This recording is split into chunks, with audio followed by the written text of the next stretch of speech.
इतने सारे पैसे इस भिखारी के तो किसी कीमत पे नहीं हो सकते। एक काम करती हूँ, ये उठा लेती हूँ, किसी को पता थोड़ी ना चलेगा ऑफिस में। ये पैसे मैंने उठाए। मैडम ये क्या कर रहे हो आप? पैसे क्यों उठा रहे हो? अबे ओ भिखारी, क्या प्रॉब्लम है? काम करना अपना। ज्यादा बकवास की ना तो उल्टा हाथ का थप्पड़ मारूंगी, यहीं गिर जाएगा। काम कर। मेम साहब ये पैसे तो किसी और के गिरे हैं। मैंने पैसे तो इसीलिए यहाँ पे रखे हैं कि वो जब आएगा तो उसको दूंगा। हाँ तो तेरे बाप के पैसे हैं क्या? अपने काम से काम रखना। ज्यादा बकवास की ना तो थप्पड़ मारूंगी, यहीं पे मर जाएगा बेवकूफ। मेम साहब आप तो समझदार हैं, पढ़े लिखे हैं, आपको तो पता ही होगा कि इस तरीके से चोरी करना तो गलत बात है ना। अच्छा सुन मेरी बात, अगर तूने ऑफिस में किसी को भी बताया कि वो पैसे मैंने उठाए हैं तो तुझ पे ना झूठा एलिगेशंस लगा के कि तू मुझे छेड़ रहा है, हैरेस कर रहा है, पुलिस के धक्के खिलवाऊंगी। पुलिस को जवाब फिर खुद दियो, समझा? नहीं मेम साहब मैं कुछ नहीं बोलूँगा, आप जाइए यहाँ से। गुड। किसी को ये बात कानों कान खबर नहीं होनी चाहिए, समझा?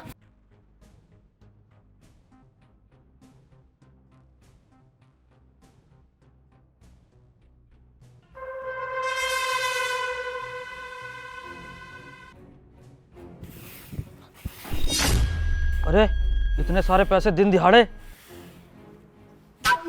तो कोई नहीं है, ये मैं रख लेता हूँ। और रही बात इसकी, इसे तो मैं देख लूँगा, सफाई वाला ही तो है।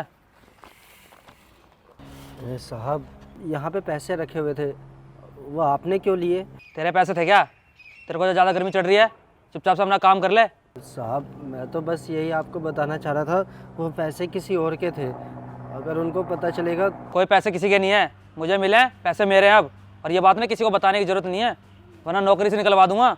और तू मुझे जानता नहीं है, मेरी इतनी पहुँच है ना, अगर तूने किसी को बता दिया अंदर और मेरी नौकरी नहीं लगी, हाथ पैर तोड़ के ना यहीं सड़क पे छोड़ दूंगा। अभी तो झाड़ू लगा रहा है, कल से भीख मांगना स्टार्ट कर देगा।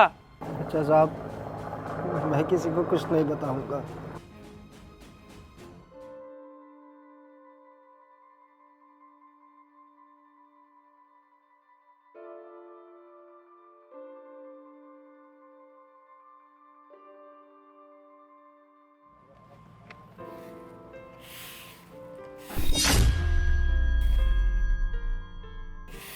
इतने सारे पैसे कहीं भैया के तो नहीं है?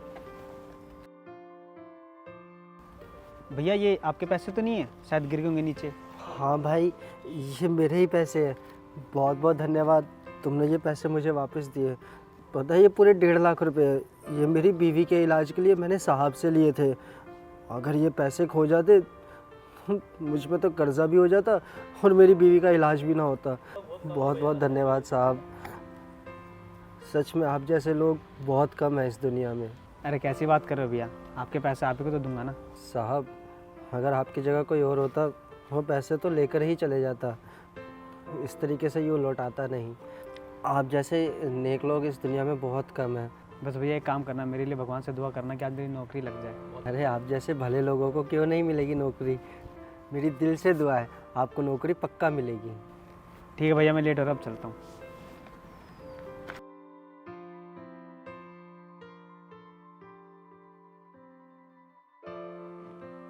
तो आप तीनों हो?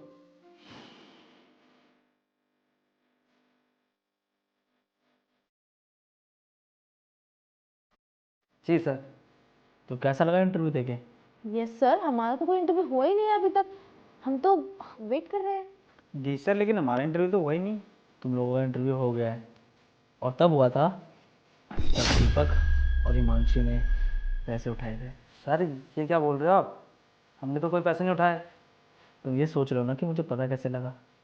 एक्चुअली वो जो सफाई वाला था ना, वो कोई और नहीं, इस कंपनी के मैनेजर साहब थे। ये हमारा करेगा इंटरव्यू, ताकि तुम ऑफिस पहुंचने से पहले अपना इंटरव्यू दे दो। और मैंने तुम तीनों का टेस्ट लिया, जिसमें दीपक और हिमांशी दोनों के दोनों बेईमान हैं। और रुपेश ये बहुत अच्छा लड़का है, इसने वो पैसे मैनेजर साहब को वापस किए, क्योंकि ये जानता है कि एक इंसान बहुत मेहनत से पैसा कमाता है और कभी किसी इंसान के हक के पैसे नहीं रखने चाहिए। ऐसे अच्छे लोग बहुत कम है दुनिया में। इसलिए मैंने फैसला किया है कि इस कंपनी में तुम दोनों की कोई जगह नहीं है, रुपेश हमारे साथ काम करेगा। I am so sorry sir, हमसे गलती हो गई। पैसे देख के किसी की भी नीयत फिसल जाती है। आप हमें प्लीज़ माफ़ कर दो, एक मौका दे दो। हमारी क्वालिफिकेशंस देखिए ना, मैं इस जॉब के लिए परफेक्ट हूँ, आप प्लीज़ चेक करिए। देखो, माफ़ी मांगने का कोई फ़ायदा नहीं है, क्योंकि हर कंपनी चाहती है कि उनके एम्प्लॉयज़ में एक काबिलियत हो, वो है ईमानदारी। जो मुझे मिल रही है तो मैं क्यों ना एक्सेप्ट करूं। तुम जैसे बेईमान लोग जब तक बेईमानी करते रहोगे ना, तुम कभी सक्सेस नहीं पा पाओगे। इसलिए यहाँ से निकल जाओ। बोला ना निकलो, और जाते जाते काउंटर पे पैसे रखते हुए जाना, क्योंकि वो पैसे मेहनत से कमाए हुए हैं, फ्री के नहीं।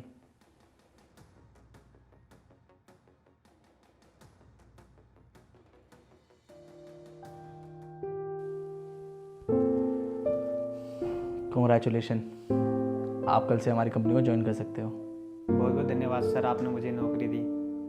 कोई बात नहीं, आप कल से ज्वाइन कर सकते हो। ठीक है सर, ओके, कल से मैं टाइम पे आ जाऊँगा।